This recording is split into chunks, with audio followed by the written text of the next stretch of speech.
En esta lección vamos a ver cómo preguntar indicaciones sobre qué es algo o cómo responder. Vamos a ver estas frases o expresiones del inglés. What is that? O what is algo, ¿sí? What significa qué, ¿verdad? Cuando alguien dice algo y no escuchamos y preguntamos qué, en inglés decimos what. Cuando queremos preguntar ¿qué es esto?, preguntamos what is this. Vamos a ver cada una de las utilizaciones de what para preguntar una indicación de algo. What is that? What is that?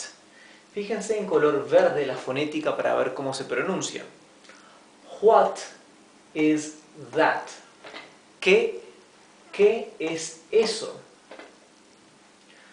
What is this? ¿Qué es esto? What are those? What are those? Fíjense que la palabra those, que significa esos o aquellos, se pronuncia al final con una S vibrada, como un zumbido. Z, those. Significa ¿qué son aquellos? ¿O qué son esos? What are these? What are these? Significa ¿qué son estos? También these se pronuncia con una I larga, these, y al final es una S como un zumbido, z, ¿sí? No es la S suave. Podríamos responder a esta pregunta, what is this? ¿Qué es esto? Esto es un. This is a. This is a. Esto es un y lo que venga, el predicado que sea. A es el artículo indeterminado del inglés, ya sea un o una. Recuerden que el inglés no tiene clasificación en masculino o femenino en las palabras. Por lo tanto, no es como en español que tenemos artículo masculino y artículo femenino. That is a. That is a. Ese o eso es un. These are. These are. Estos son. Those are. Those are. Esos son o aquellos son. Fíjense, these, those. La S no es la S suave, no es these, those, es these, those. Bien, hay que ser bien exactos con la pronunciación final de esa S, la S zumbada, porque si dijéramos this con la S suave, parecería que estuviéramos diciendo esto. This significa esto y these significa estos. Bien, tenemos también que hacer esta aclaración. En español tenemos estas dos palabras. Este con el tilde y este sin el tilde, ¿verdad? ¿Cuál es la diferencia? Cuando decimos este, no estamos acompañando con el sustantivo. Cuando decimos este sin el tilde, es porque luego viene el sustantivo. Por ejemplo, este auto. ¿Bien? Si yo dijera este auto es rojo, usaría este sin tilde. Si alguien me preguntara ¿cuál auto es rojo? Este. En este caso el este lleva tilde, ¿bien? Porque el este no viene seguido del sustantivo. Bien, el este con el tilde en inglés se dice this one. bien, en lugar de seguirlo con el sustantivo, tenemos la palabra one, que está individualizándolo, pero omitiendo el objeto, ¿verdad? Así que this one significa este. Lo mismo con ese y ese, ¿verdad? Ese o aquel. O ese y aquel, ¿verdad? Si yo dijera, ese auto es rojo o aquel auto es rojo, como estoy hablando de especificando el objeto, entonces usamos el ese o el aquel sin el tilde. Si yo dijera, ese es rojo o aquel es rojo, y no estoy diciendo la palabra auto o no estoy explicitando el objeto, ¿verdad? Entonces usamos el ese o el aquel con tilde en español. Bien, el ese o aquel con tilde en inglés es that one. ¿Sí? That one significa ese o aquel. Así que vamos a ver de nuevo. What is that? What is this? What are those? What are these? This is a... y podemos incluir un predicado. Por ejemplo, esto es un auto. This is a car. That is a car. Eso es un auto. O ese es un auto. These are cars. Estos son autos. Those are cars. Aquellos son autos. This one. Este. That one. Aquel. ¿Sí? Si tienen dudas con respecto a estas expresiones o frases, no duden en mandarlas como comentarios por la página y será un placer contestarlas.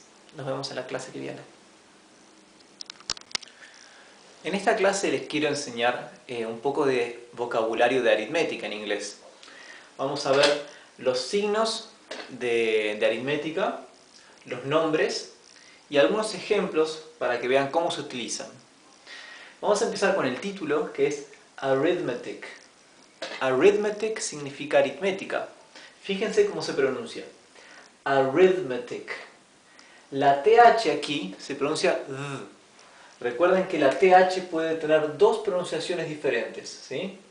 Una es D y la otra es Th. Por ejemplo, en la palabra the, que es un título, ¿verdad? Perdón, un artículo, el artículo the es the, ¿verdad? El primer ejemplo. En la palabra thing, que significa cosa u objeto, thing es la segunda pronunciación de la TH, ¿verdad? Aquí es la primera pronunciación, como en la palabra the, arithmetic. Bien, una suma es a sum. Sum. Sum es suma. Si queremos sumar algo, decimos, en español diríamos 2 más 2. Ese más es plus en inglés, ¿verdad? O sea, en español tenemos, esto sería suma y esto sería más. Sum plus. Plus. Fíjense cómo la U, como en casi todos los casos en inglés, la U se pronuncia a. ¿Sí? Es el más frecuente de las pronunciaciones del inglés. Sum plus. Esta es la resta. Subtraction es la resta. Subtraction o sustracción. Y cuando está en uso decimos minus. Minus. La I se pronuncia I. Minus.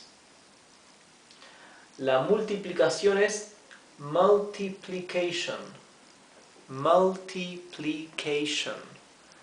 La U se pronuncia A, esta se pronuncia I, también se pronuncia I, la A se pronuncia A, y la O y O se pronuncia T y O se pronuncia shon. Multiplication. La división es division.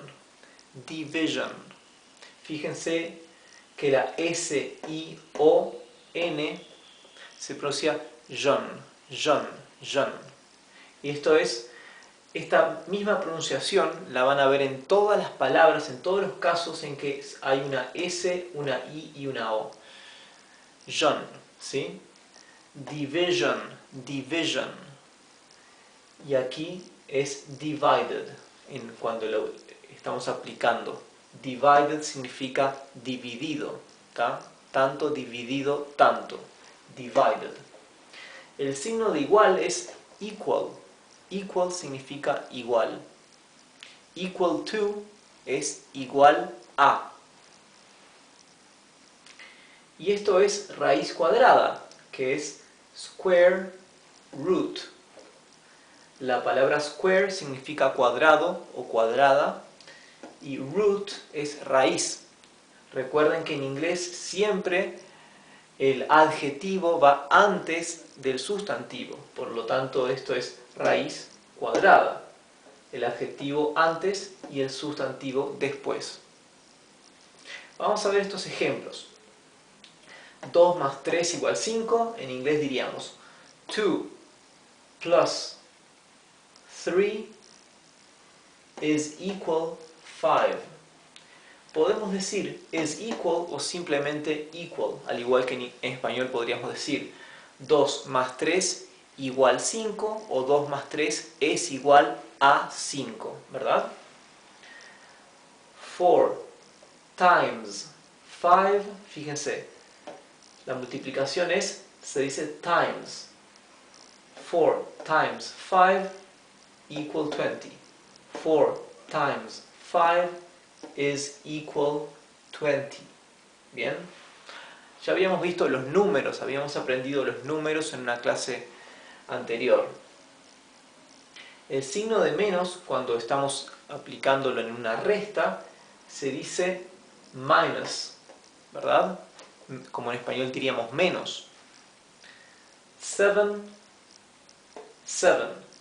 minus 3 is equal 4. Ahora dividido, ¿verdad? Divided. 8 divided 2 is equal 4. Bien. Y el último ejemplo con una raíz cuadrada diríamos square root of 4 is equal to. Bien. Square root of 4. Of significa de, o sea, estamos diciendo raíz cuadrada de 4. Square root of 4 es igual, is equal to. También podemos empezar diciendo the square root of, la raíz cuadrada de. Bien. Así que estos son los signos más comunes, básicos de aritmética. Recuerden, sum, subtraction, multiplication, division, equal, square root. Y cuando estamos usándolos decimos plus, times. Time significa veces, ¿sí? La palabra time significa tiempo, ¿verdad? Time es tiempo, pero también time significa vez. Muchas veces decimos many times. Y cuando estamos multiplicando, utilizamos la palabra times, tantas veces, al igual que en español podemos decir 4 veces 5, en inglés decimos 4 times 5 equal 20. La resta es minus, menos es minus, dividido es divided, y raíz cuadrada square root. Nos vemos en la clase que viene. Hoy vamos a aprender los nombres de algunos animales en inglés. Por lo menos vamos a ver los animales más comunes, los más conocidos. Names of animals in English, ese es el título. Names of animals in English, o nombres de animales en inglés. Como la lista es muy grande, vamos a combinar algunos de los animales más conocidos con insectos y con peces, ¿sí? O con animales de vida marina. Empecemos con el más conocido, que es el perro. Dog. Dog es perro. Cat, gato. Horse, caballo. Sheep, oveja. Fíjense que sheep se pronuncia como con una i larga. Sheep. Y hay que ser muy claro con la pronunciación de sheep, porque si no, recuerden que esta palabra que aprendimos en la clase pasada, ship, es barco. Así que esto es ship y esto es sheep. ¿Bien? Ship, sheep. Oveja es sheep, una i larga. Barco es ship, una i bien cortita. Lamb es cordero, y fíjense que se pronuncia la B del final. Lamb, lamb. Hen es gallina, hen. Rooster es gallo. Fíjense la doble O. La doble O en inglés se pronuncia U, ¿bien? Porque recuerden que en inglés la letra U generalmente se pronuncia E, ¿bien? E. Así que para pronunciar el sonido U se usa la doble O. Rooster es esto, rooster. Rooster es gallo. Chicken es pollo, chicken. Tenemos rabbit, que es conejo, rabbit. Bird es pájaro o ave, bird, bird, ¿sí? Ant es hormiga, ant, ant. Fíjense que la fonética la he escrito A-N-T, porque no hay forma más apropiada para escribirlo en español. Sin embargo, tenemos una palabra, la palabra para tía. La palabra para tía es aunt, ¿bien? Y también, cuando la aprendimos, la fonética yo la escribí A-N-T, porque no había otra manera de escribirlo. Pero la pronunciación entre hormiga y tía es diferente y hay que ser claros en la forma de pronunciarlo. Esto es ant y esto es aunt, ¿sí? Es como más cerrada la palabra para tía. Aunt y ant. Ant, aunt. Ant, aunt. Ahora, insecto es bug o insect, ¿sí? Insect y bug. Generalmente, más coloquialmente, se utiliza bug. Bug. La palabra bug, fíjense que es la U. La U inglesa se pronuncia E. Bug. Pero como no tenemos una vocal que es con el mismo sonido en español, en la fonética lo he escrito B-A-G. Bug. Bug. Sin embargo, hay que tratar de pronunciar la U como en inglés. Bug. Porque en inglés hay otra palabra que se escribe así, que significa bolsa. Así que si no pronunciamos la palabra bug para insecto de forma correcta, otra persona puede entender mal y creer que estamos queriendo decir bolsa, que es bag. ¿Bien? Bug, bag. Bug, bag. Para araña tenemos spider. Spider. Worm es gusano. Worm. Y aquí tenemos que también ser cuidadosos con la pronunciación, porque hay otra palabra en inglés que es warm, ¿sí? Esto significa caliente, caliente, no hot. Hot, la palabra hot significaría muy caliente, pero warm significa caliente. Esto es warm y esto es worm. Fíjense la diferencia entre caliente y gusano. Warm, worm, worm, warm, worm, ¿sí? Worm. Ahora una lombriz es un gusano de tierra. Tenemos la palabra gusano y la palabra tierra. Sería earthworm. Earthworm es lombriz. Bee es abeja. Bee. Fíjense que al igual que la doble O se pronuncia U en inglés, la doble E en inglés se pronuncia I, ¿verdad? I. Así que esto aquí se pronuncia bee, con la I larga, bee, al igual que sheep, sheep, bee. ¿Por qué? Porque la I, la letra I inglesa, letter I, tiene un sonido más cerrado. Sería, por ejemplo, en este caso, esto es bid.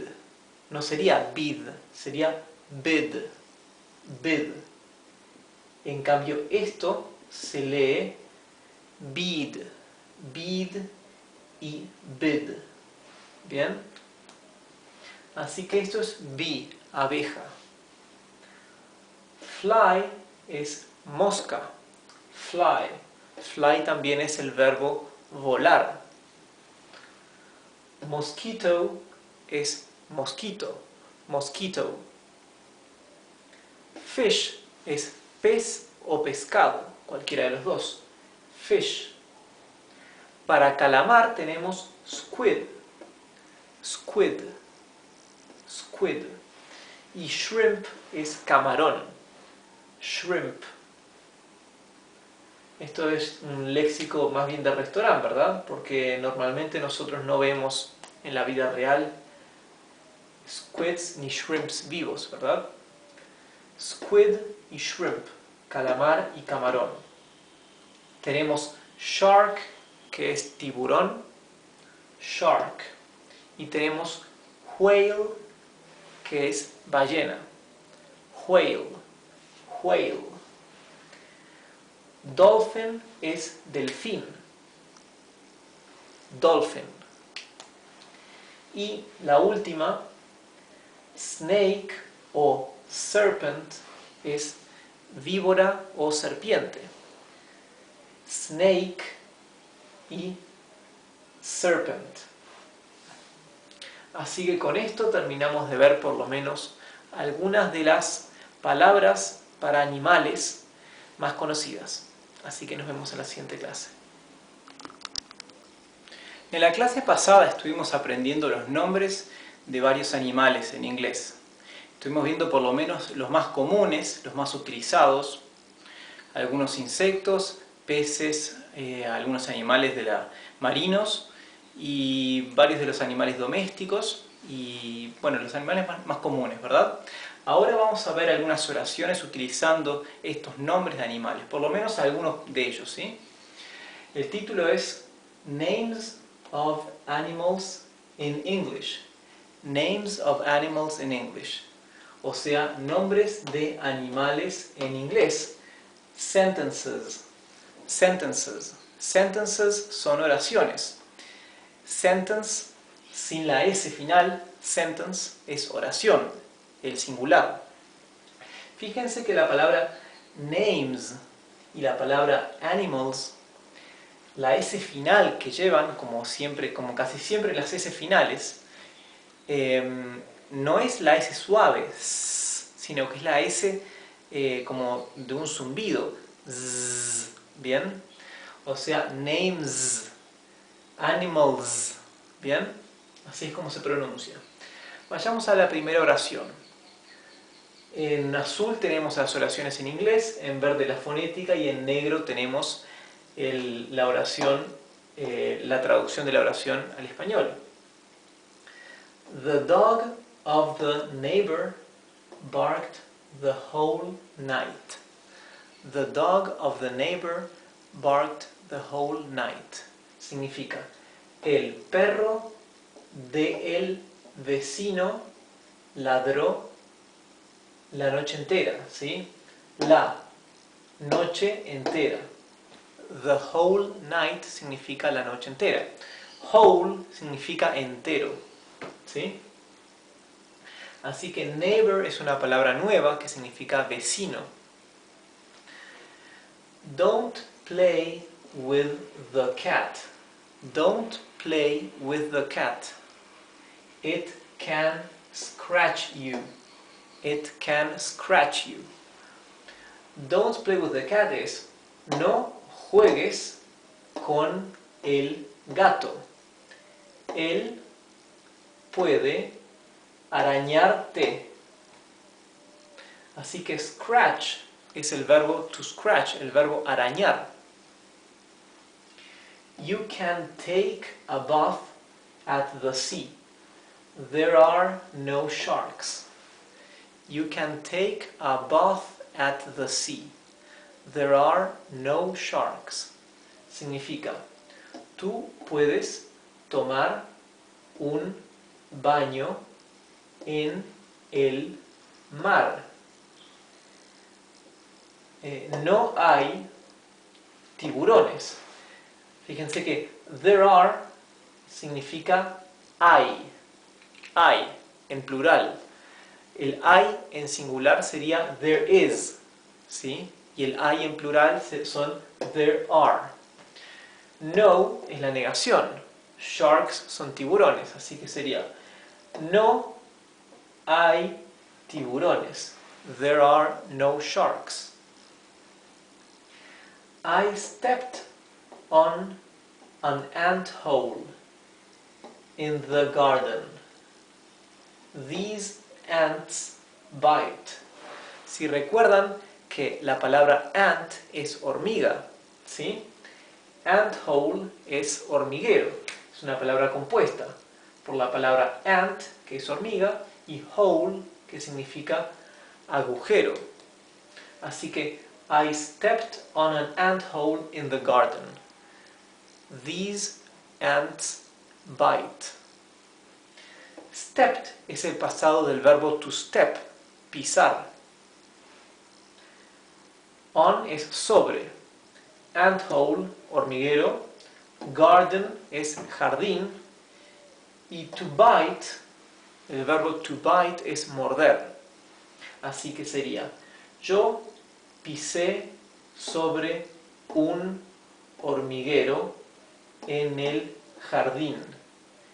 Estas hormigas pican, o textualmente sería muerden.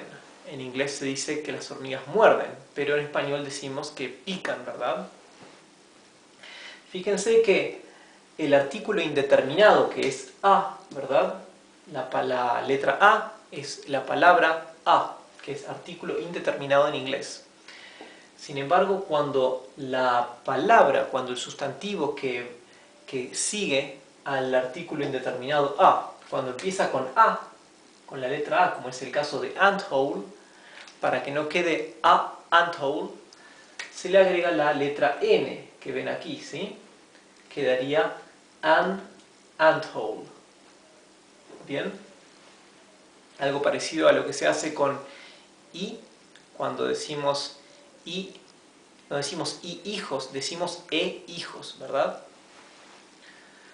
Watch out with that beehive. Don't get yourself stung by the bees. Watch out with that beehive. Don't get yourself stung by the bees. Watch out es cuidado, ¿sí? O atención. Watch out es una advertencia. With that beehive, con esa colmena de abejas. Bee es abeja, hive es colmena. ¿Sí? Así que beehive es la colmena. Don't get yourself stung by the bees. No te hagas picar por las abejas. No te hagas picar por las abejas.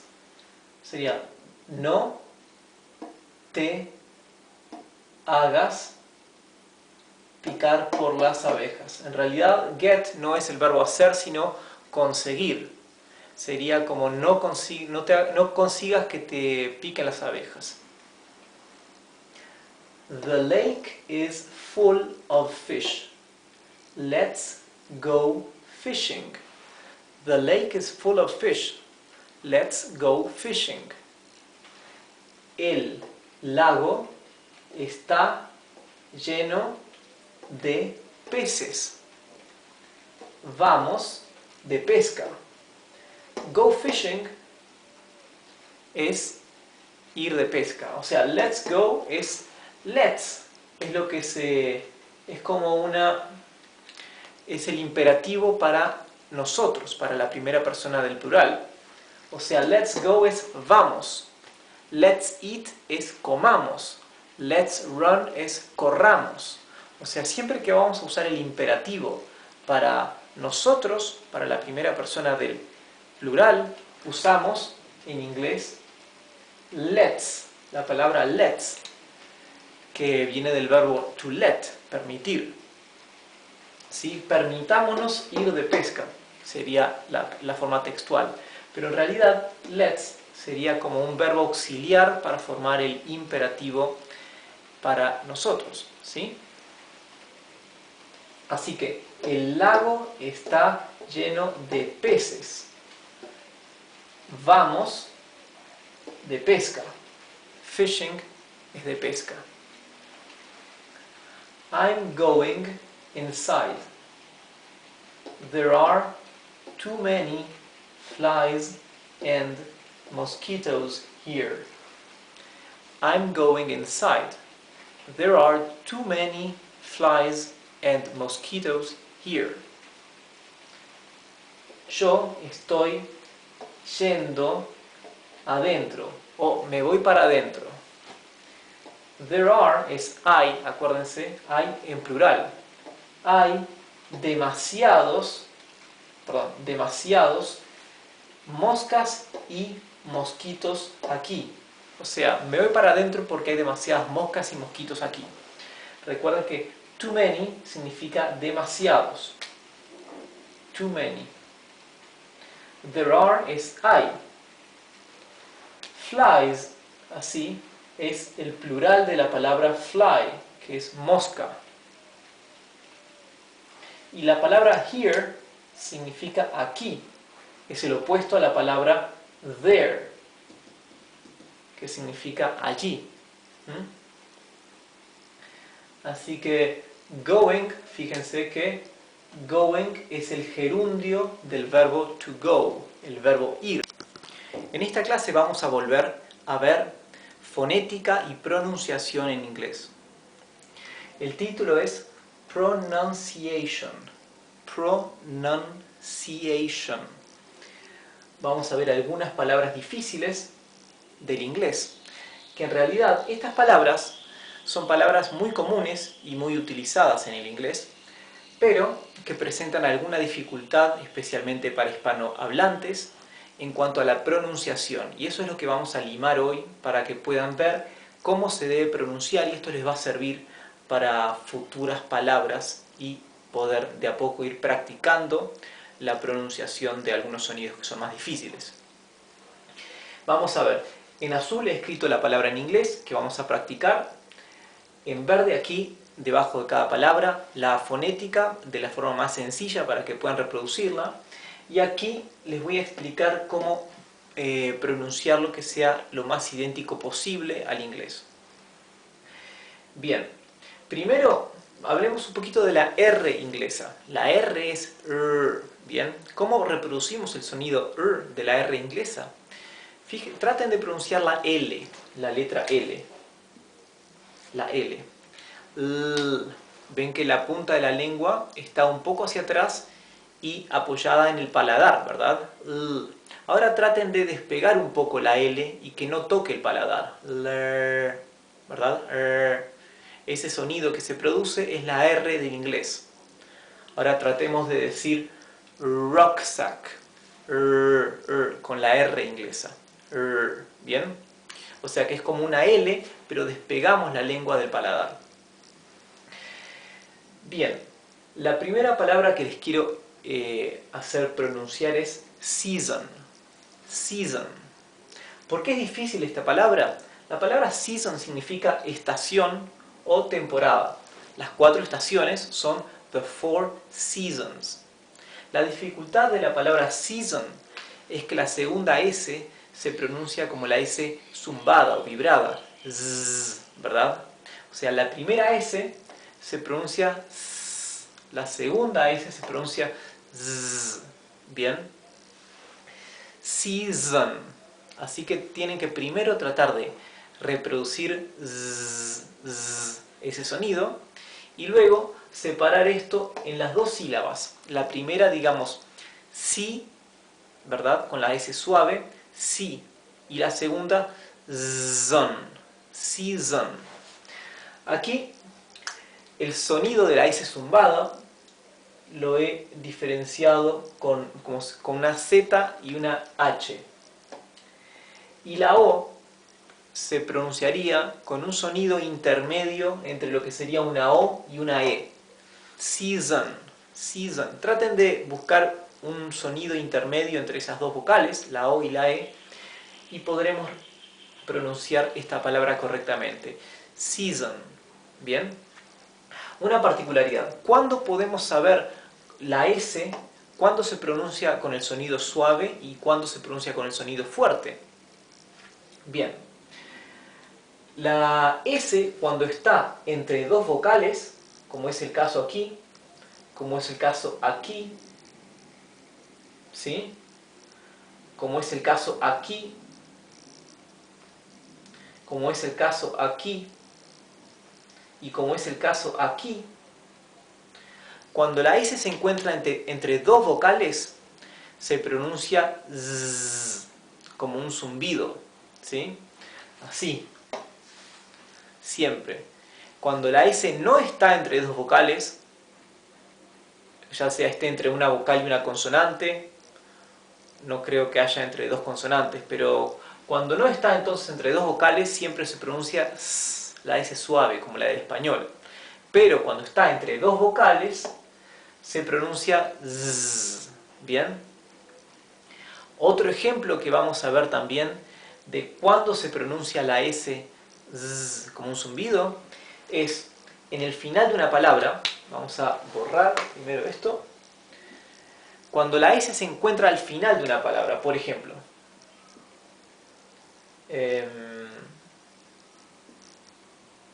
vamos a poner 2 ejemplos. A ver.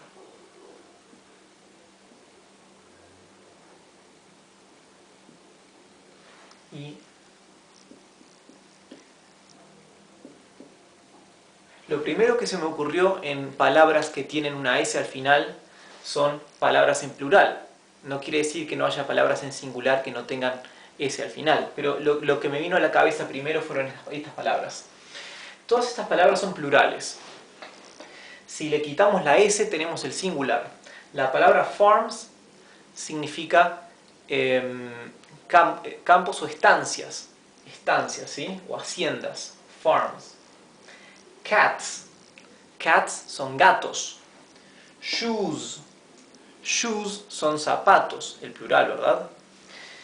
Cuando la S al final está al lado de una consonante, como este caso, tenemos consonante y la S final. Consonante y la S final. Ahí la S se pronuncia suave. Cats, farms. Pero cuando la S se encuentra al final y está precedida por una vocal, como es este caso y muchos otros más, la S se pronuncia fuerte, con el zumbido, ¿verdad? Zzz. Por lo tanto, esto no es shoes, es shoes, ¿sí? shoes. Así que la S de shoes se pronuncia así, como season. Así que ya sabemos, la S se pronuncia con un zumbido cuando la S se encuentra entre dos vocales o cuando la S final se encuentra precedida por una vocal. ¿Bien? Ok. Pronunciemos ahora la palabra weasel. Weasel significa comadreja. Siguiendo la misma regla que vimos, la S está entre dos vocales, se pronunciaría z. Weasel. Miren cómo aquí lo he escrito. We, la primera sílaba no tiene dificultad en la pronunciación, ¿verdad? We. La segunda, traten de que la E sea casi imperceptible. Es como si pasáramos del Z, del zumbido de la S, a la L. Casi como si no tuviéramos una vocal, porque la vocal es muy cortita. Weasel, weasel, ¿sí? Mochila es rucksack, rucksack.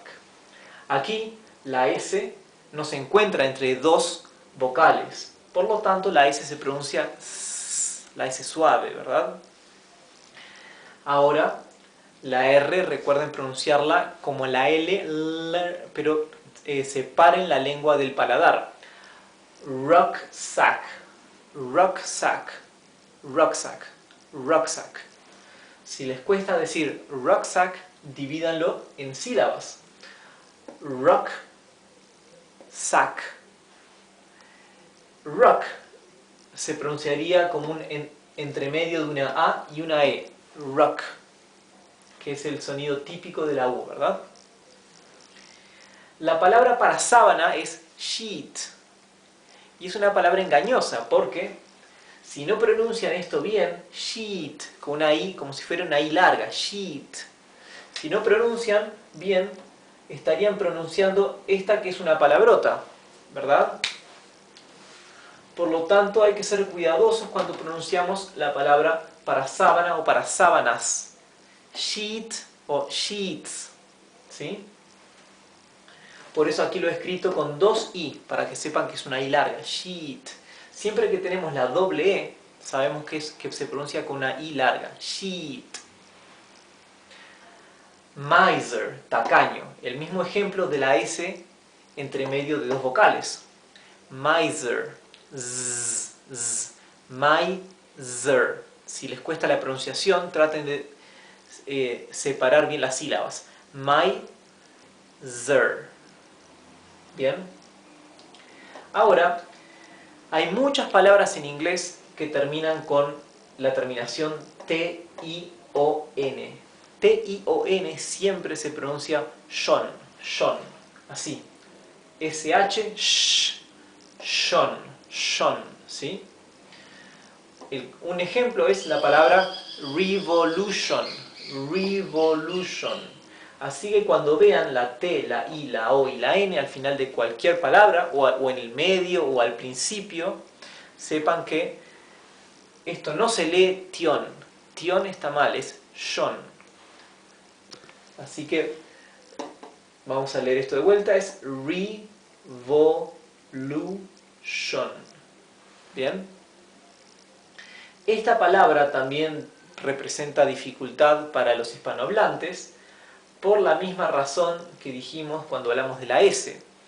Aquí hay dos sonidos de S, porque la letra C se pronuncia como la S suave, s, y acá la S que se encuentra entre dos vocales, o sea, entre dos I, se pronuncia como la S zumbada, z. Así que esto se leería precision, precision. ¿Bien? Ahí está la dificultad. La O, siempre que una palabra en inglés termina en ON, ¿sí? O I o N, la O se pronuncia como un sonido intermedio entre una O y una E. Por eso he escrito esto así. Entre una O y una E es la pronunciación, ¿sí? O sea, no es precision, es precision. Ahora, si representa dificultad pronunciar esto en velocidad normal, vamos a separarlo en cada sílaba o en cada sonido. Pre, precision, precision, ¿sí?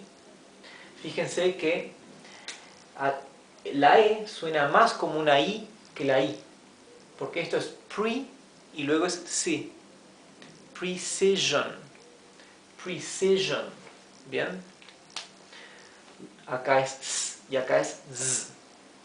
Nuestro último ejemplo es parecido, solamente que aquí la palabra significa precisamente.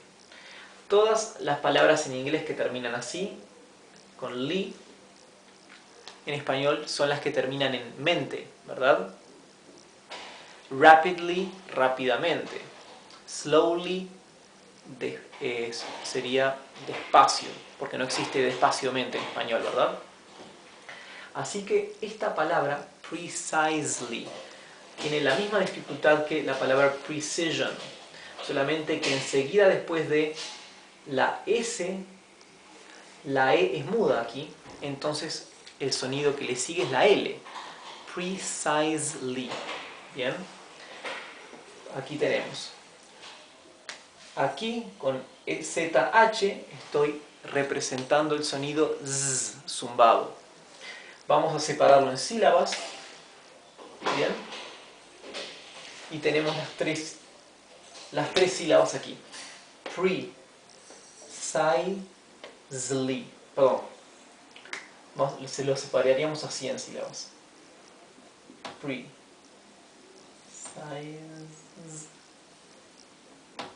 Así quedaría separado fonéticamente. Precisely. ¿Bien? Precisely. Recuerden que esta se pronuncia como una S suave y esta es como una S zumbada o vibrada. Precisely. Bien, entonces lo más importante que quiero que les quede de esta clase es cuándo es que la S se pronuncia suave y cuándo se pronuncia Z. ¿Bien? Y también quiero que les recuerden que esto siempre se pronuncia shon y también cómo pronunciar la R del inglés. Con esto terminamos nuestra clase sobre fonética y pronunciación. En la clase de hoy quiero aprovechar para aclarar un tema que causa mucha confusión, que es cuándo utilizamos me y cuándo utilizamos I. El ejemplo característico es my sister and me o es my sister and I. Esa es la pregunta que muchas personas se hacen. Mi hermana y yo, o lo que sea y yo, ¿verdad? My sister and me. Si utilizáramos aquí la palabra I, estaría incorrecto. ¿Por qué? I se utiliza cuando yo es el sujeto de la oración. Y me, que ven aquí, la palabra me, se utiliza cuando el yo es el objeto de la oración. O sea, I cuando el yo es el sujeto, me cuando el yo es el objeto, ¿sí? My sister and me sería la manera correcta para decir esta frase. Vamos a ver algunos ejemplos aquí con los diferentes pronombres del inglés para poder ir acostumbrándonos a la forma correcta de cuál pronombre utilizar para cada caso. Primero que nada vamos a hablar del vocabulario que vamos a ver. Knows viene del verbo to know, que significa conocer. Comes significa venir, o with es con. Come with, venir con, ¿sí? Go es ir, el verbo ir. Go with es ir con alguien o ir con algo, ¿sí? Vamos a ver los ejemplos que tenemos aquí. She knows me. Ella me conoce. Así que she knows me. No usamos el I, usamos el me, porque el yo aquí es el objeto. She comes with me. She comes with me. Ella viene conmigo. Así que la palabra conmigo en inglés se dice with me. La palabra contigo es with you. La palabra con él, with him. Con ella, with her. ¿Sí? Nuestro siguiente ejemplo, I know you. Yo te conozco. Yo conozco a ti. I go with you. I go with you. Yo voy contigo o contigo. I know him o I know her o I know it. Significa yo lo conozco o yo la conozco, ¿sí? En inglés primero ponemos el verbo y luego el pronombre, ¿sí? En español tenemos el lo conozco o la conozco, ¿verdad? I go with him. Yo voy con él. O I go with her. I go with it. Yo voy con ella o yo voy con eso. El it, recuerden que es el pronombre eso, que en español generalmente lo omitimos, ¿verdad? They know us. They know us. Ellos nos conocen o ellos conocen a nosotros. They come with us. They come with us. Ellos vienen con nosotros. ¿Sí? We know you. Nosotros os conocemos o nosotros conocemos a vosotros. We go with you. Nosotros vamos con vosotros. We go with you. Así que recuerden que vosotros y tú en inglés son el mismo pronombre, ¿verdad? O sea que solamente el contexto nos permite saber, nos permite determinar si estamos refiriéndonos a vosotros o a tú, ¿sí? Porque es la misma palabra. I know them. I know them. Yo los conozco o yo conozco a ellos. I go with them. I go with them. Yo voy con ellos. Así que fíjense cómo el os conozco, nos conozco, ¿verdad? Nos conocen. Aquí utilizamos estos pronombres, ¿verdad? Us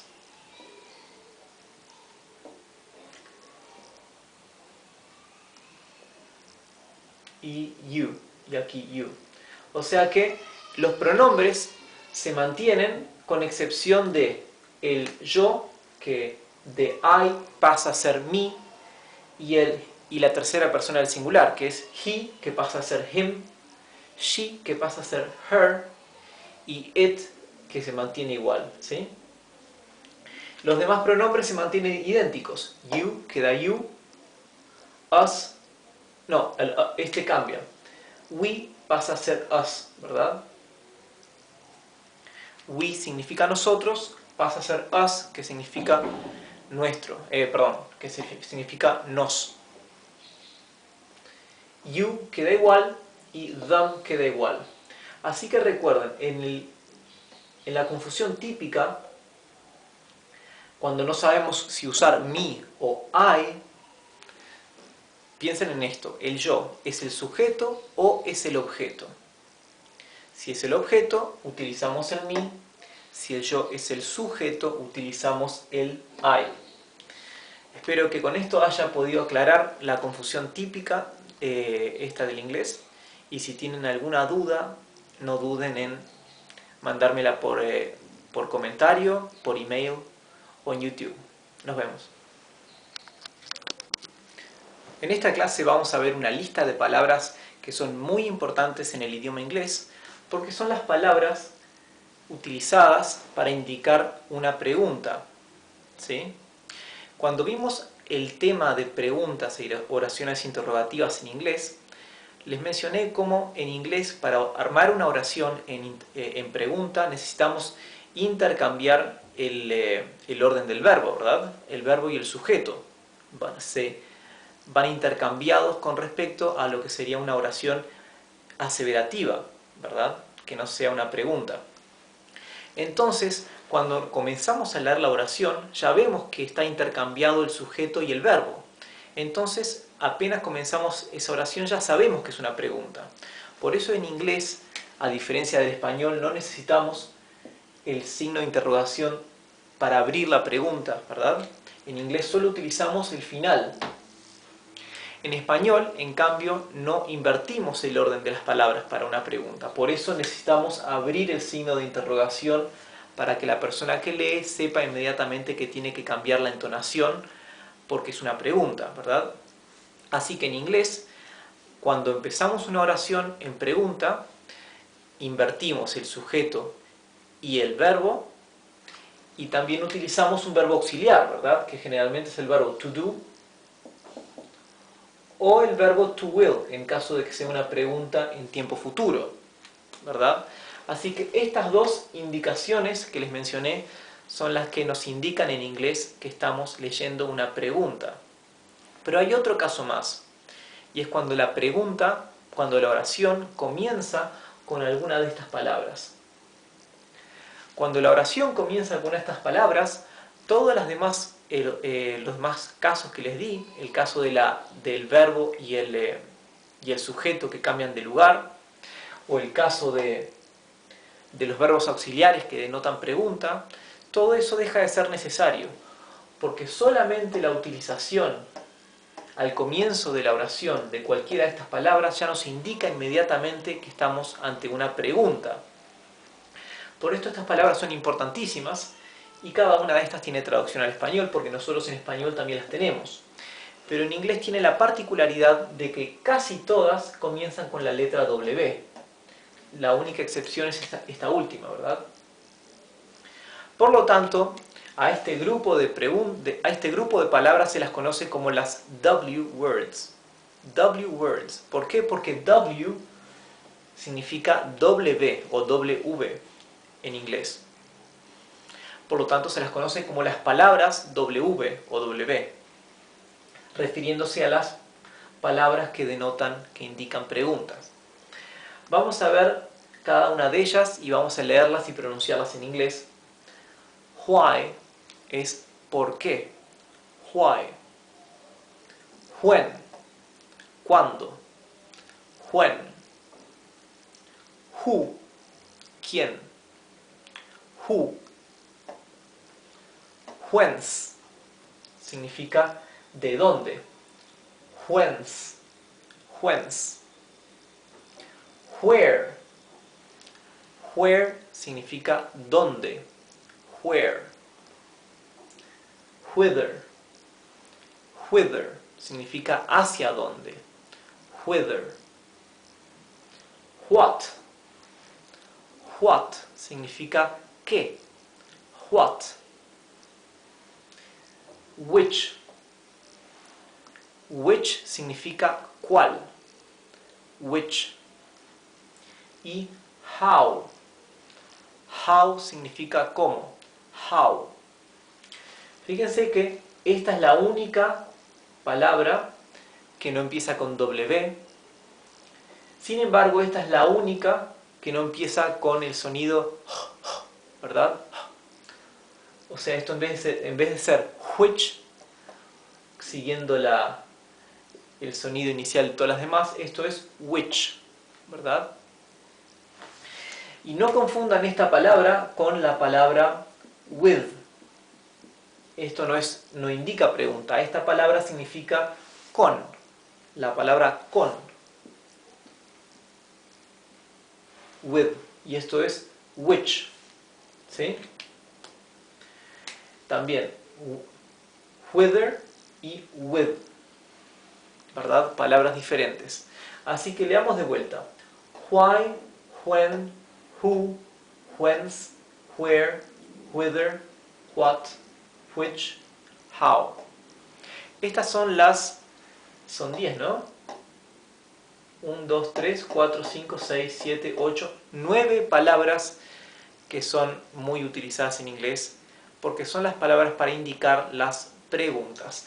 De todas estas, las menos utilizadas son estas dos, whence y whither. Todas las demás son muy utilizadas, así que sería bueno que las memoricen y en la clase que viene vamos a ver oraciones utilizando cada una de estas palabras en preguntas. En nuestra clase pasada hemos hablado de las diferentes palabras en inglés que determinan las preguntas, ¿sí? Son las que en español conocemos como quién, cuándo, cómo, ¿verdad? ¿Por qué? Todas esas palabras que en español indican que es una pregunta, en inglés son conocidas como las W words. W significa la letra V o letra W. W words porque son las famosas palabras V, porque casi todas estas palabras empiezan con la letra W o W, ¿verdad? Como verán aquí, la excepción que tenemos es la palabra how, que empieza con H. Así que todas estas palabras con las que se comienzan las oraciones, en estas oraciones interrogativas, todas estas palabras solamente se utilizan para indicar una interrogación, ¿sí? Así que vamos a empezar a leerlas. Why, what, whence, whither, who, when, which, how, where, ¿sí? Bien, vamos a ver un ejemplo de una oración utilizando cada una de estas palabras. Comenzaremos con Why did you do that? Why did you do that? ¿Por qué tú hiciste eso? Fíjense aquí, tenemos el verbo did, el verbo to do lo tenemos dos veces, ¿verdad? Y eso se debe a que, si recordarán, cuando dedicamos algunas clases a las oraciones, a las estructuras de las oraciones interrogativas en inglés, dijimos que en tiempo presente y en tiempo pasado, todas las oraciones interrogativas necesitan utilizar un verbo auxiliar que es el verbo to do. La excepción es cuando el verbo de la oración es el verbo ser, el verbo to be, como en este caso. ¿Sí? Esto es el verbo to be. Cuando el verbo de la oración es el verbo to be, en ese caso únicamente la oración interrogativa no necesita usar el verbo auxiliar to do. ¿Bien? Eso lo vamos a ver ahora en estos siguientes ejemplos. Entonces aquí, en este caso tenemos el verbo to do, aquí primero, que no se traduce al español porque este es solamente cumpliendo función de verbo auxiliar. Aquí, en cambio, el verbo to do sí se traduce, porque aquí significa hacer, ¿sí? Por lo tanto, esto se traduciría, ¿por qué tú hiciste eso? ¿Por qué hiciste eso? Entonces, ¿por qué traducimos esto en tiempo pasado, si acá el verbo to do no está traducido? Porque el verbo auxiliar es el que indica el tiempo, ¿verdad? La conjugación temporal. Por lo tanto, aquí el verbo auxiliar está en tiempo pasado, así que el otro verbo, por más que esté en infinitivo, sabemos que estamos hablando en tiempo pasado. ¿Por qué tú hiciste eso? Y esto no tendría traducción por ser únicamente verbo auxiliar. What are you doing? What are you doing? ¿Qué estás tú haciendo? ¿Qué estás tú haciendo? ¿O qué estás haciendo? ¿Verdad? En inglés, recuerden que cuando formulamos una pregunta, primero va el verbo, luego viene el pronombre o el sujeto. Si esto en lugar de ser una pregunta fuera una oración afirmativa, iría primero el sujeto y luego el verbo, ¿bien? O sea que esa ese orden de sujeto y verbo diferencia una pregunta de una oración afirmativa en inglés. Independientemente de eso, en estos casos, ya inmediatamente con la palabra con la que empezamos la oración ya sabemos que es una pregunta, ¿verdad? Bien, aquí como el verbo es el verbo to be, ¿sí? To be se traduciría en español como ser o estar. ¿Qué estás haciendo? Como este es el verbo to be, conjugado para la tercera persona del singular en tiempo presente, entonces no necesitamos utilizar el verbo auxiliar to do. ¿Bien? Whence do you come? Whence do you come? Habíamos dicho en la clase pasada que whence significa de dónde. ¿Sí? Por lo tanto, esto significa de dónde tú vienes. Y la palabra do no la traducimos porque simplemente es verbo auxiliar. Como aquí el verbo auxiliar está en tiempo presente o en infinitivo, entonces esta es una oración en tiempo presente. Whither do you go? Whither do you go? Dijimos que whither es hacia dónde, ¿verdad? Hacia dónde tú vas, o hacia dónde vas, o a dónde vas. Nuevamente, aquí, whither do you go? Whither do you go? Whither dijimos que era a dónde, ¿verdad? O hacia dónde. Por lo tanto, whither do you go significa hacia dónde tú vas, o hacia dónde vas, o a dónde vas. El verbo to do aquí no se traduce porque es solamente verbo auxiliar, pero nos indica nuevamente el tiempo verbal.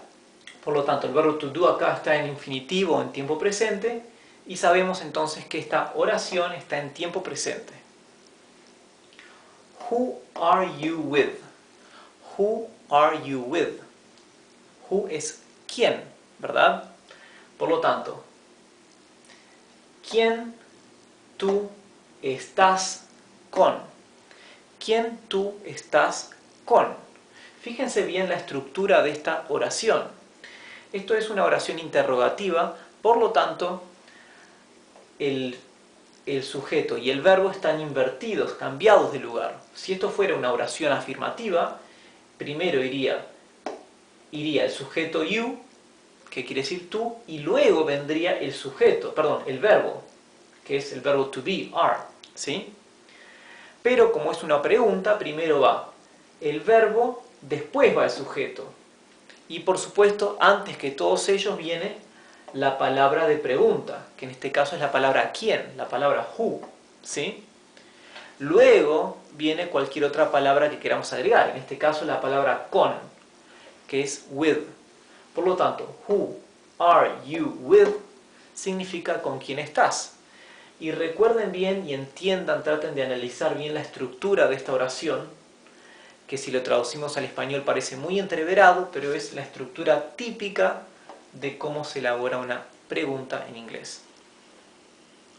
Aquí dijimos que no precisamos utilizar el verbo auxiliar to do, porque el verbo de la oración es el verbo to be. El verbo to be se traduce como ser o estar. ¿Con quién estás tú? ¿Verdad? Este es el verbo to be. When significa cuándo. When did you arrive? When did you arrive? Arrive significa llegar. Por lo tanto, esto significa cuándo tú llegaste. Cuándo tú llegaste. El verbo to do aquí está conjugado en tiempo pasado. Did. Did es el tiempo pasado para la segunda persona del singular, para tú, ¿sí?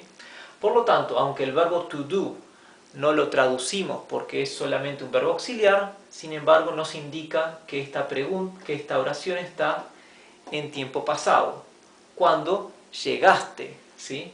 Así que aunque el verbo llegar no lo conjugamos, porque acá el que se conjuga es el verbo auxiliar, sin embargo esto lo traducimos como cuando llegaste, ¿sí?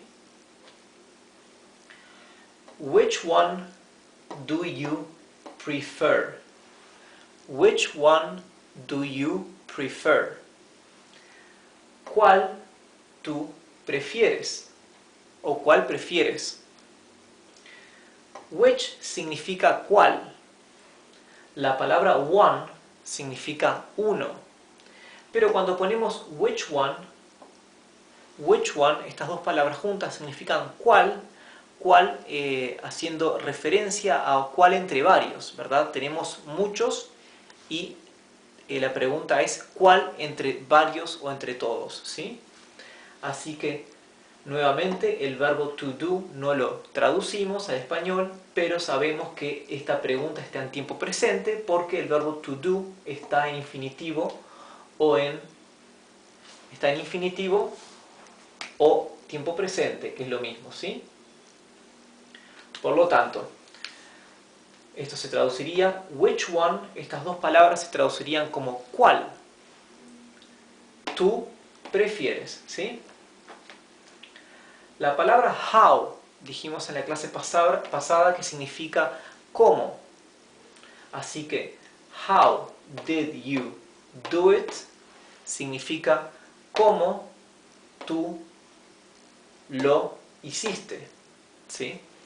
La palabra it es el pronombre impersonal, el lo o el eso, ¿sí? Que en español no lo utilizamos, porque en español podemos omitir los pronombres solamente porque el verbo conjugado ya lleva implícita la persona, ¿verdad? Por ejemplo, cuando decimos llueve, ¿verdad? Omitimos el sujeto, omitimos el pronombre. ¿Quién es que llueve o qué es lo que llueve? El pronombre implícito que nunca usamos es el eso, ¿verdad? En inglés, sin embargo, como la gramática inglesa y la conjugación de los verbos es tan simple, mirando un verbo conjugado no podemos jamás determinar quién es el sujeto, ¿verdad? Por lo tanto, no podemos omitir el pronombre o el sujeto. En este caso, el sujeto eso es el it, ¿sí? ¿Cómo tú lo hiciste? Nuevamente, el verbo to do es mudo, o sea, no se traduce al español, pero nos indica que esto está en tiempo pasado, ¿verdad? Bien, y esto es where. Where significa dónde. Pero en la clase pasada les comenté que de todas estas palabras de preguntas, ¿verdad? Las dos menos utilizadas son estas. Son whither, que significa hacia dónde, y whence, que significa de dónde. ¿Por qué son menos utilizados estos? Porque estos dos se pueden reemplazar utilizando la palabra where, que significa simplemente dónde, ¿verdad? Entonces, ¿cómo elaboraríamos estas dos preguntas utilizando la palabra where? De esta forma. Por ejemplo, whence do you come? ¿De dónde tú vienes? Lo podemos también elaborar de esta forma. Where do you come from? Where do you come from? ¿Dónde tú vienes de? From es el de, ¿verdad? O sea, where from significa lo mismo que whence, ¿verdad? Solamente que al utilizar estas dos palabras en lugar de whence, tenemos que cambiar un poco la estructura de la oración. Así que esto significaría también de dónde vienes. Where do you come from? Ahora vamos a también reestructurar esta oración. Whither do you go? ¿Hacia dónde vas? Vamos a utilizar where. Pero ahora vamos a utilizar where to. ¿Sí?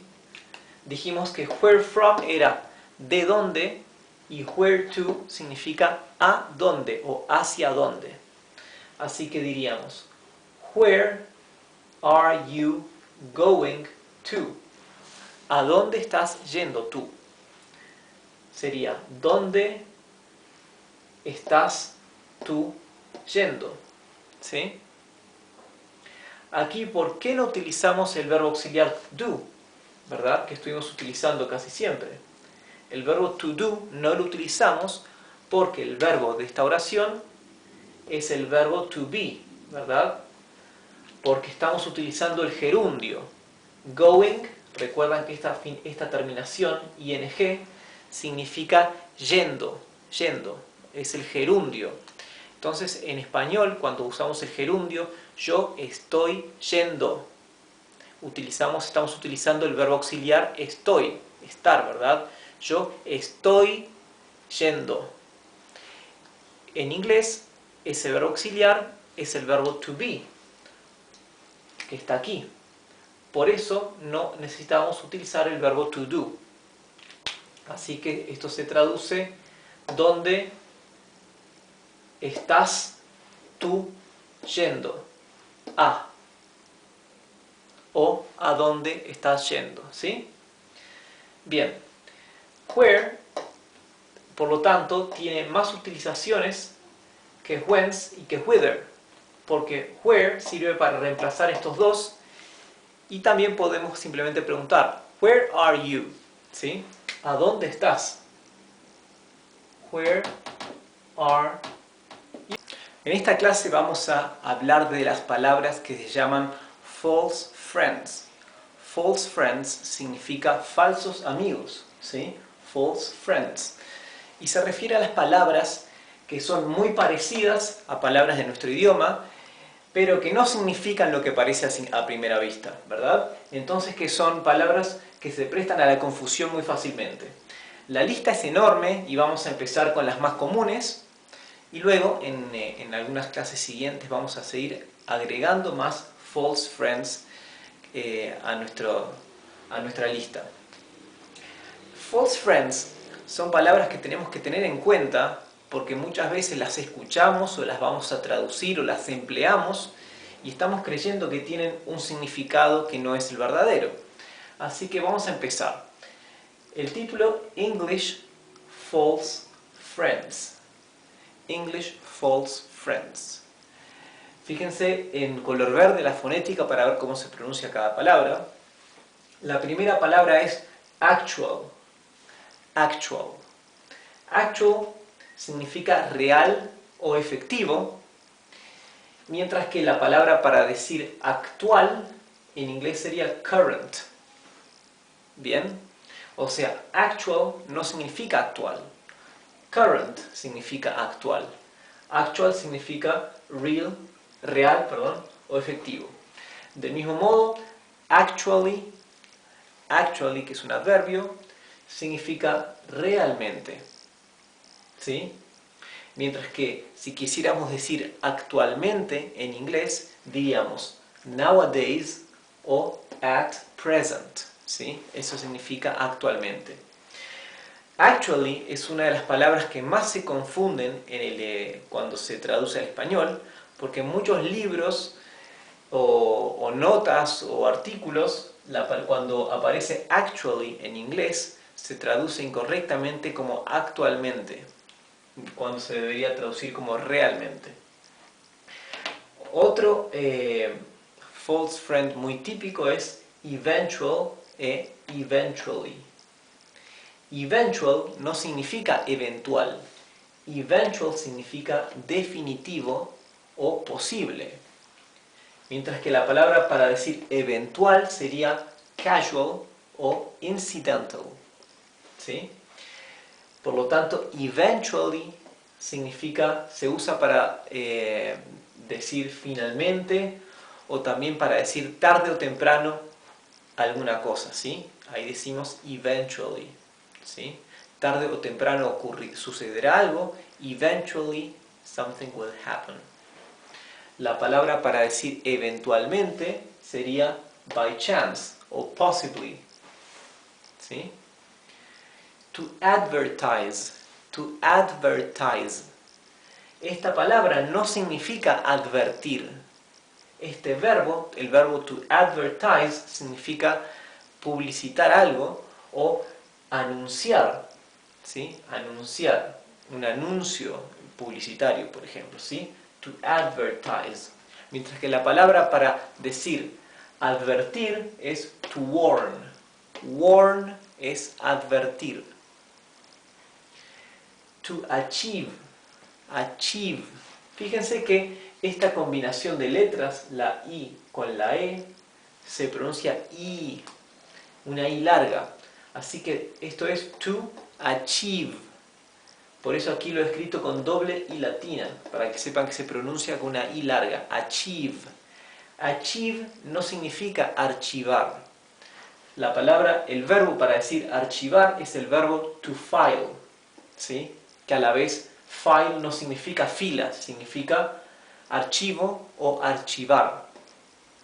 Así que to achieve significa lograr, lograr algo, ¿verdad? Un logro. To achieve. La palabra para hablar de logros o logros personales sería achievements. La palabra assessment no significa asesoría, porque la palabra para asesoría sería consultancy. Consultancy. La palabra assessment es evaluación. Fíjense que la doble S, que tenemos un par de dobles S, ¿verdad? La doble S se pronuncia como una S bien suave, siempre. Mientras que la S simple, generalmente, aunque no siempre, se pronuncia z, como un zumbido, z, como advertise, ¿verdad? No es z, es z. Advertise. Y aquí es assessment. La palabra bomber es otro false friend. Bomber no significa bombardero, ni bombardear. La palabra bomber significa bombardero. La palabra bomber significa bombardero. La palabra bomber lo que no significa es bombero. Bombero el que apaga los incendios, ¿verdad? La palabra para bombero es fireman. Fireman es el bombero. Bomber es bombardero, ¿sí? To design. Acá otra vez tenemos una S simple entre dos vocales y se pronuncia z, como una S vibrante. Z. Design.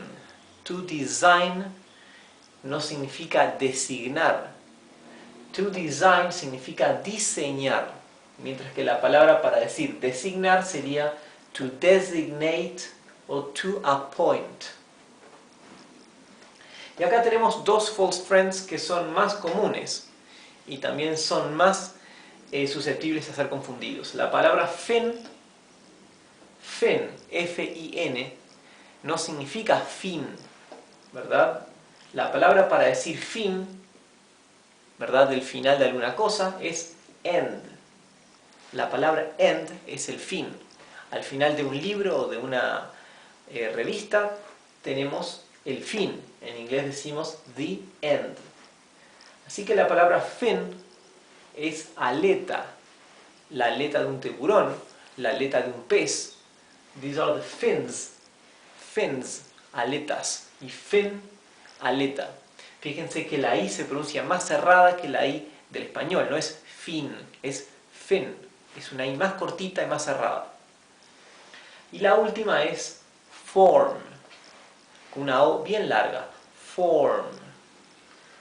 Form no significa forma, porque la palabra para forma es shape, ¿verdad? Forma redonda o estar en forma, eso es shape. Así que form significa formulario. Formulario es lo que significa form. Y tenemos muchas más palabras que llamamos false friends en inglés. La lista es quizás de más de 100 palabras, o bastante más de 100 palabras. Pero vamos a ir viendo de a poco las más comunes, ¿verdad? Las que podremos ir viendo y utilizando en una conversación. Así que nos vemos en la clase que viene. En nuestra clase de hoy vamos a continuar viendo los llamados false friends o falsos amigos, o también llamados false cognates, falsos cognatos. ¿Qué son estos? Habíamos dicho que son aquellas palabras del inglés que son casi idénticas a palabras del español, pero que sin embargo tienen significados diferentes, entonces que se prestan para la confusión. Ya habíamos visto una lista con algunos de los más usados, ¿verdad? Algunas de las palabras más comunes, y ahora vamos a continuar con otras palabras bastante comunes del idioma inglés. No vamos a ver todos los false friends porque es una lista de varios cientos de palabras, pero vamos a ver por lo menos los más comunes y los que más frecuentemente se encuentran en el habla, ¿sí? Así que false friends son falsos amigos o false cognates. Comenzaremos con la palabra constipation. Constipation. Constipation en español significa un resfriado. Una persona que está constipada es una persona que tiene un resfrío o que está con la nariz tapada, ¿verdad? En inglés la palabra constipation significa estreñimiento. Cuando una persona va a la farmacia y dice que he's constipated, esa persona en la farmacia le van a dar seguramente un laxante, ¿verdad? En español, si vamos a una farmacia y decimos que estamos constipados, nos darían algún medicamento para un resfriado, ¿verdad? Bien, la palabra en cambio para constipation la palabra en inglés para constipación sería cold, ¿verdad? Una persona, he has a cold, quiere decir que tiene un resfrío, está constipado. Por lo tanto, la palabra cold no solamente designa el adjetivo frío, sino que también significa resfrío, ¿verdad? Es un sustantivo que también significa un resfrío o constipación, perdón. La palabra assist es otro false friend. Assist. ¿Por qué es un false friend? Porque si miramos la palabra assist, la traduciríamos intuitivamente como asistir. Sin embargo, entre assist y asistir hay una diferencia de connotación. En inglés, assist significa ayudar, mientras que la palabra asistir del español significa en inglés to attend, ¿verdad? Por ejemplo, en español decimos, voy a asistir a una fiesta. I will attend a party, ¿verdad? Mientras que en inglés cuando decimos I will assist you, yo te voy a asistir, te voy a ayudar, ¿verdad? O sea, tiene esa diferencia de significado. La palabra amenities es una palabra que cuando vamos a un hotel bastante lujoso, la vamos a ver bastante frecuentemente. Amenities son las comodidades, ¿sí? Mientras que en español la palabra amenidades significa entertainment, ¿sí? O enjoyment. Diferentes significados entre las palabras amenities del inglés y la palabra amenidades del español. Si tienen duda respecto a cómo se pronuncia una palabra, fíjense cómo lo he escrito en color verde, ¿bien? Para ver cómo se puede leer en español, reproduciendo la pronunciación del inglés. Advise. Advise. La palabra advise significa aconsejar. Advise es aconsejar. Es parecida a la palabra avisar, ¿verdad? O aviso. Sin embargo, la palabra aviso se dice en inglés notification. Notification. Y advise es aconsejar.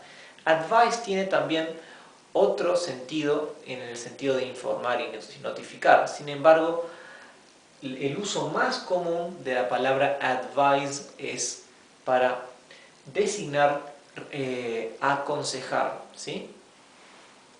La palabra comprehensive es muy utilizada en inglés. Comprehensive no significa comprensivo. Una persona comprensiva es una persona que es tolerante, ¿verdad?, con otras personas. Sin embargo, en inglés la palabra comprehensive tiene un significado totalmente diferente. Comprehensive significa exhaustivo o completo, ¿verdad? Por ejemplo, a comprehensive search es una búsqueda exhaustiva, ¿sí? Mientras que la palabra comprensivo del español en inglés se traduciría como understanding. Una persona muy comprensiva sería en inglés a very understanding person. La palabra control. La palabra control en inglés también tiene una connotación diferente en español. No es que las palabras sean muy diferentes ni opuestas, pero es una diferencia de connotación. Por ejemplo, en inglés la palabra control tiene generalmente el significado de dominar. To control es dominar. Mientras que en español, aunque la palabra control también tiene un sentido de dominar, sin embargo, muy frecuentemente se usa controlar en sentido de hacer un control de alguna cosa, ¿verdad? Por ejemplo, revisar algo. En inglés, ese sentido de la palabra controlar es to check. To check. Controlar. La palabra construe. Esta palabra inglesa, construe, no significa construir, aunque parece muy similar, ¿verdad? La palabra construe significa interpretar, mientras que la palabra española, construir, en inglés se traduciría como to build. To build. Por ejemplo, si queremos decir construir una casa, diríamos to build a house. ¿Sí? La palabra demand es otra palabra que se usa muy frecuentemente y que se presta a confusiones. La palabra inglesa demand es muy parecida a la palabra demanda del castellano. Sin embargo, no tiene nada que ver. Demand significa exigir o reclamar algo. Por ejemplo, yo voy a exigir que me den la factura cuando hago una compra. I will demand the invoice. Voy a reclamar la factura. I will demand the invoice. ¿Sí? Es una palabra más fuerte que la palabra to ask. To ask es pedir o preguntar, ¿verdad? Ask es las dos, pedir y preguntar. Mientras que demand es exigir, tiene un grado de fuerza mucho mayor. La palabra inglesa para demandar, ¿verdad? En español la palabra demandar tiene que ver con la justicia, ¿verdad? Cuando demandamos a alguien penalmente o civilmente, ¿verdad? Ante un juzgado. Demandar en inglés se traduciría como to sue. To sue, ¿sí? Es un verbo bien cortito. To sue. Ahora tenemos la palabra scenery. Scenery no es escenario. Scenery significa vista o paisaje. Scenery. Cuando miramos por la ventana y decimos there is a great scenery, ¿sí? Decimos que hay una buena vista, ¿verdad? También landscape, más bien scenery tiene más que ver con la vista en sí, ¿sí? Porque la palabra paisaje, que es el objeto que estamos viendo, la palabra exacta en inglés sería landscape, ¿sí? Así que podemos borrar paisaje y decir que scenery se traduce como vista. ¿Bien? Mientras que la palabra para escenario, la palabra inglesa para escenario sería stage. Stage. ¿Bien? Fíjense que el final de esta palabra se pronuncia y, ¿sí? Por eso lo he escrito GH. Stage, stage, ¿bien? Escenario. Ahora tenemos estas dos palabras. Excited es una palabra que también se presta mucho a confusión y puede resultar graciosa una confusión en este caso. ¿Por qué? Porque excited no es excitado en español. Excited significa entusiasmado. Por lo tanto, excited es una palabra que una persona utiliza mucho también para referirse a sí mismo, tanto como a los demás. Por ejemplo, si yo digo, yo puedo decir que estoy excited por una buena noticia, ¿sí? Estoy entusiasmado, ¿verdad? Mientras que la palabra excitado en español tiene una connotación bien diferente y en inglés se podría traducir como turned on o overexcited, ¿sí? Turned on o overexcited. También hay otras palabras más para decir excitado que son un poco más coloquiales, como por ejemplo horny o hot, ¿sí? Hot como caliente o horny, ¿verdad? Tiene una connotación mucho más sexual. Entonces, excited no tiene una connotación sexual, ¿verdad? Excited es meramente entusiasmado, ¿bien? Y la última palabra que veremos hoy es fabric. La palabra fabric a primera vista parece que se refiere a fábrica, sin embargo no tiene nada que ver con fábrica. La palabra fabric significa tela o tejido. Por lo tanto, si vamos a una tienda, estamos mirando ropa, ¿verdad? Y estamos mirando la tela para evaluar la calidad, estamos mirando the fabric, ¿ok? O estamos comparando los dos tejidos o las dos calidades de telas, estamos comparando the fabrics, ¿sí? Comparing the fabrics o looking at the fabric, ¿sí? Por lo tanto, fabric significa tela o tejido, ¿sí? Mientras que la palabra inglesa para designar fábrica es factory. Factory, ¿bien? Así que fábrica en inglés se dice factory. Factory. Mientras que la palabra fabric significa tela, tejido. ¿Bien?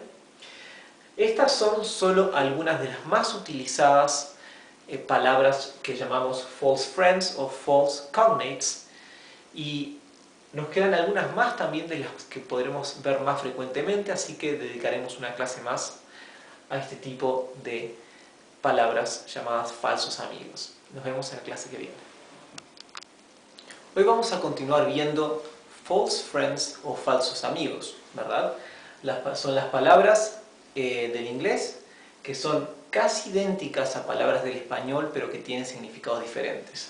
O sea, palabras que se prestan a la confusión, como la palabra intoxication. Intoxication, que no quiere decir intoxicación, tiene una connotación diferente.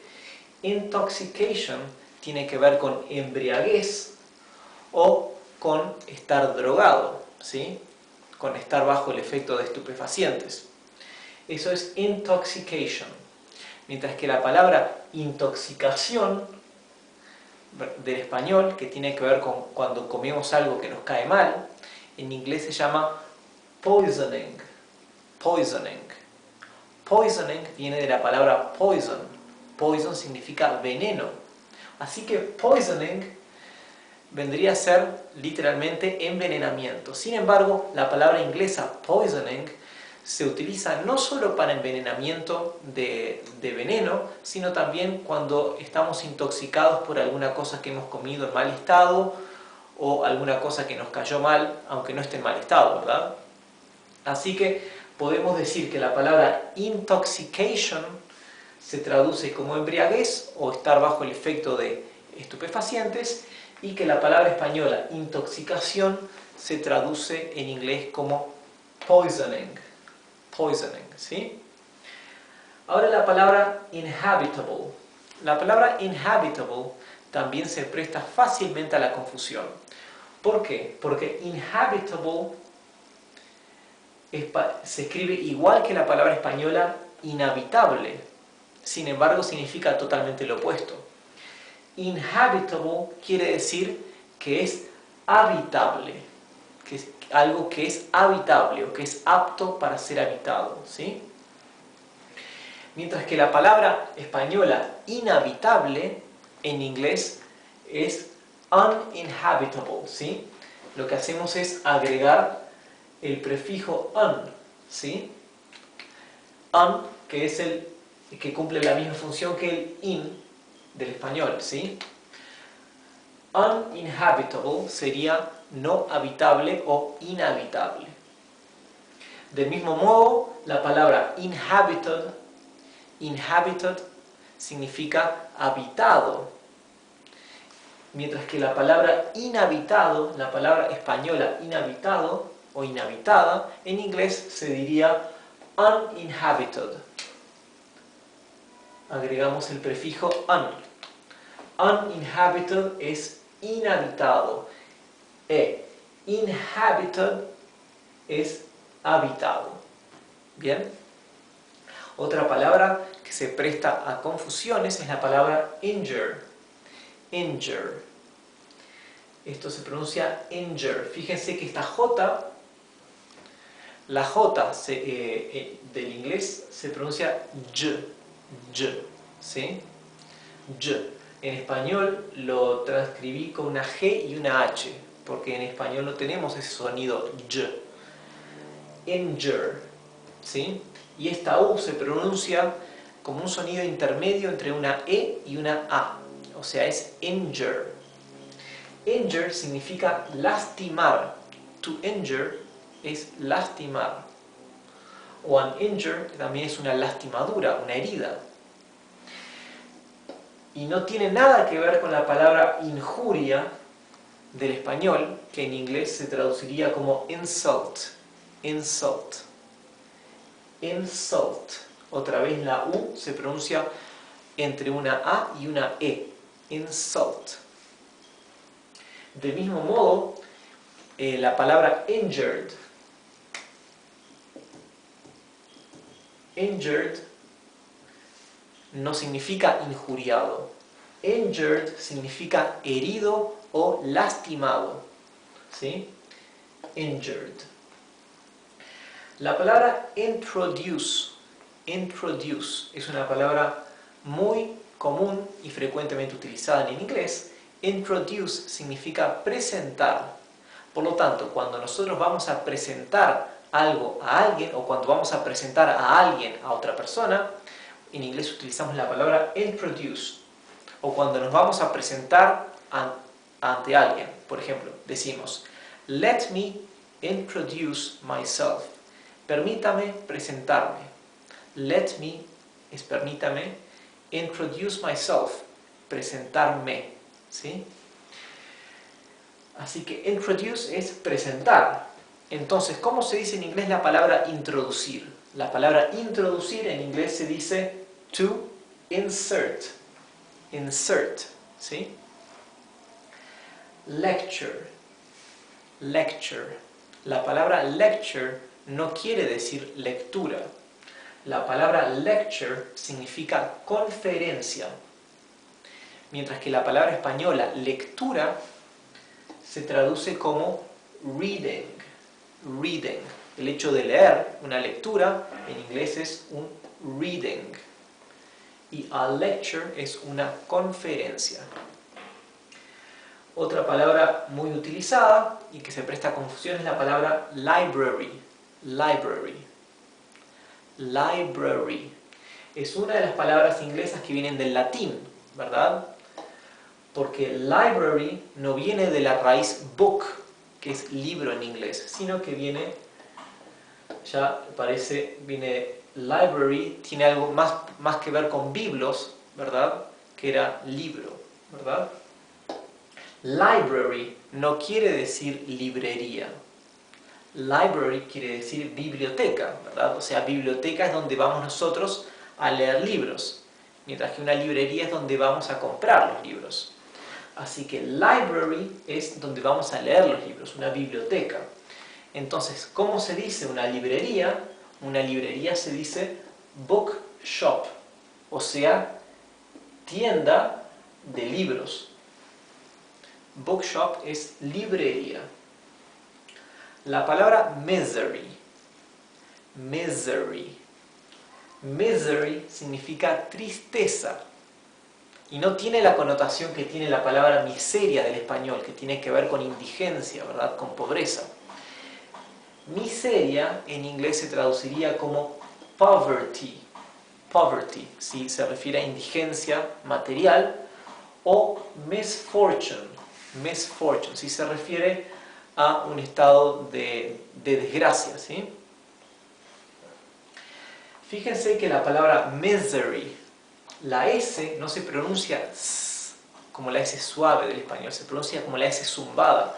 Z. Esto es misery, misery, no es misery, es misery.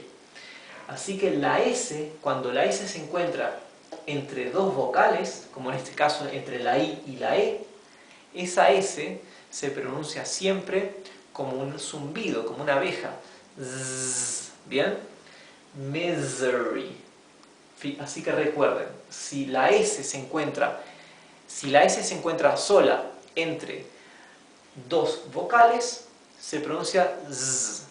A menos que la S se encuentre duplicada. Si es una doble S, se pronuncia S, como la S suave. Notorious. Notorious. Notorious no significa notorio. Notorious es alguien de mala fama o alguien que tiene mala reputación. Así que notorious es una palabra denigrativa, ¿sí? Peyorativa. Una palabra negativa. La palabra notorio del español en inglés se podría traducir como obvious. Obvious, ¿sí? Y la palabra ostensible, la palabra inglesa ostensible, se traduciría como aparente en español.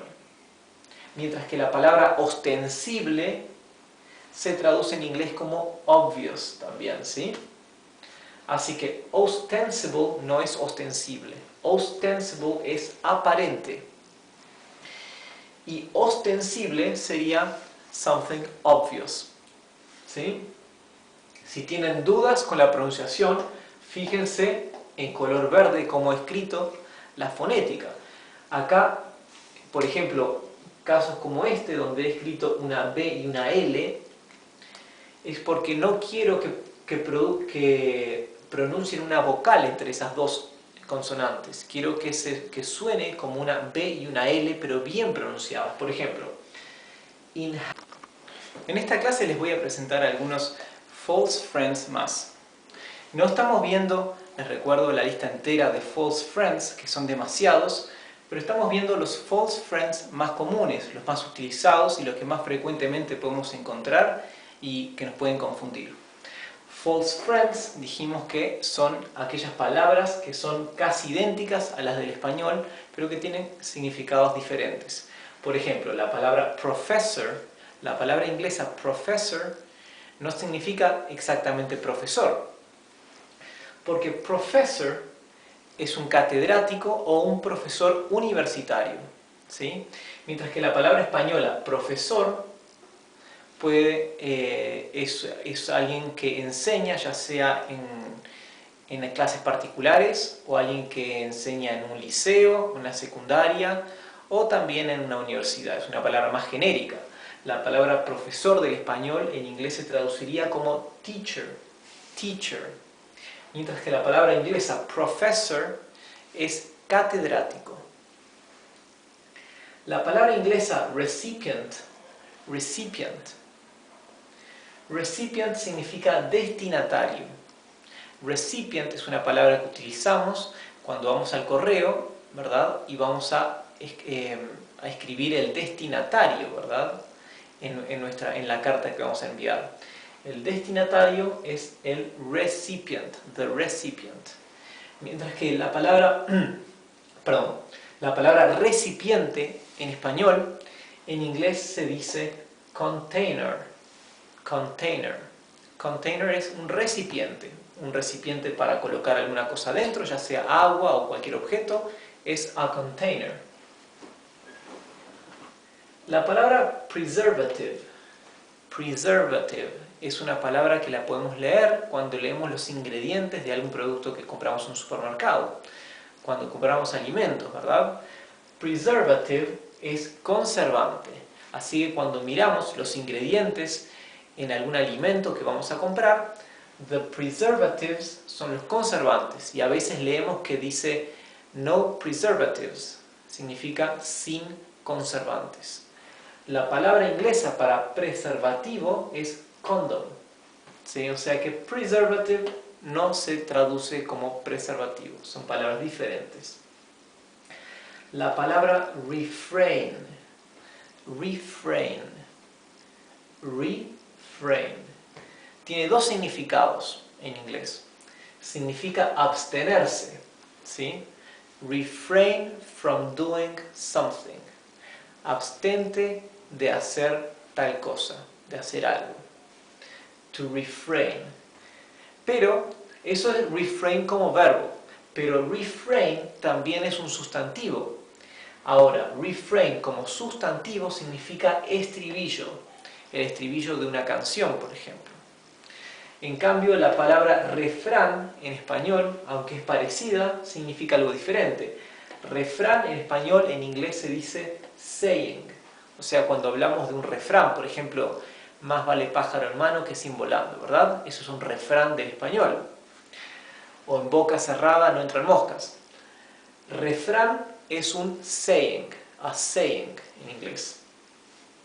Ahora, resume. Resume es un verbo en inglés. Resume no significa resumir, ni resumen. Resume significa reanudar, ¿verdad? O sea, paramos de hacer algo y we will resume, vamos a reanudar haciendo aquello, ¿sí? La palabra española resumen se traduce en inglés como summary. Así que si hablamos de hacer un resumen, en inglés we will make a summary. ¿Sí? We will do a summary. Retribution, ¿sí? O retribution. Retribution en inglés es justo castigo y no tiene que ver con retribución de algo que obtenemos a cambio, una recompensa o un pago que recibimos a cambio de hacer alguna otra cosa. Retribución en español, en inglés se traduce como payment o reward, ¿sí? Mientras que la palabra retribution en inglés, en español es el justo castigo por alguna acción. Y la palabra sympathy es un false friend frecuente, porque sympathy es muy parecido a la palabra simpatía del español. Sin embargo, sympathy quiere decir compasión o empatía. O una persona sympathetic. Una persona que es sympathetic es una persona que tiene empatía para sentir o ponerse en el lugar de alguien que está mal o que está sufriendo. Una persona compasiva, ¿sí? También existe la palabra compassion y compassionate en inglés. Pero sympathetic es una mezcla de empatía y compasión. Así que sympathetic es compasivo o que tiene empatía, sympathy es compasión o empatía. Y la palabra inglesa para designar simpatía es friendliness, ¿sí? Friendliness, amigabilidad, friendliness. Alguien que es simpático decimos que es friendly, friendly, o liking, liking, alguien que los demás gustan de él, ¿verdad?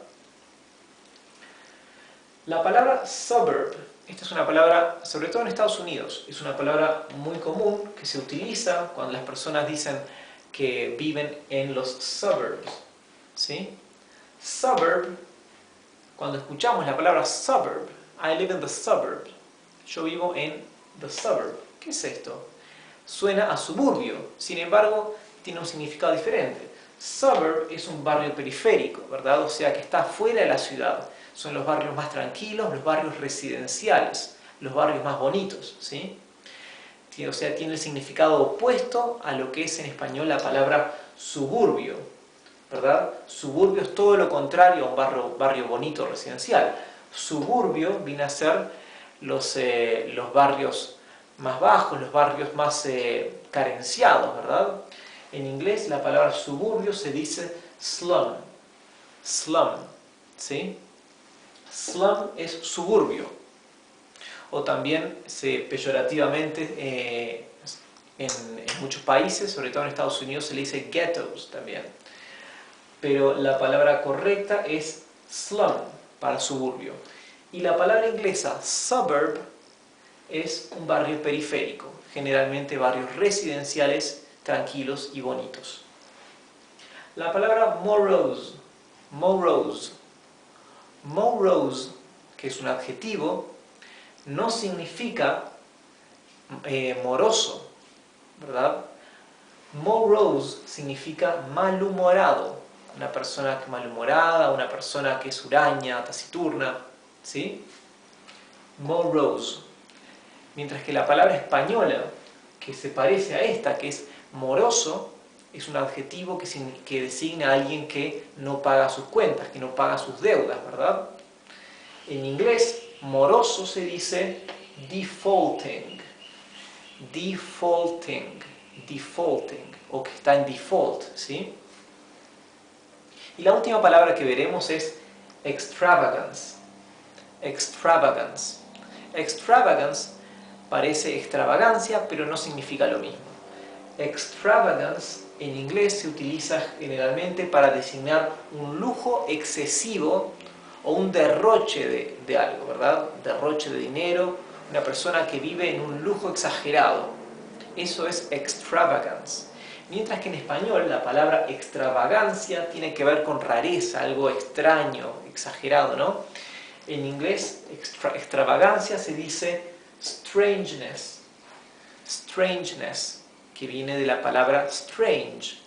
Strange quiere decir raro o extraño. Strange. Strangeness es extravagancia. Y extravagance es lujo excesivo o despilfarro. Y con esto terminamos las false friends o false cognates de hoy. Nos vemos en la clase que viene.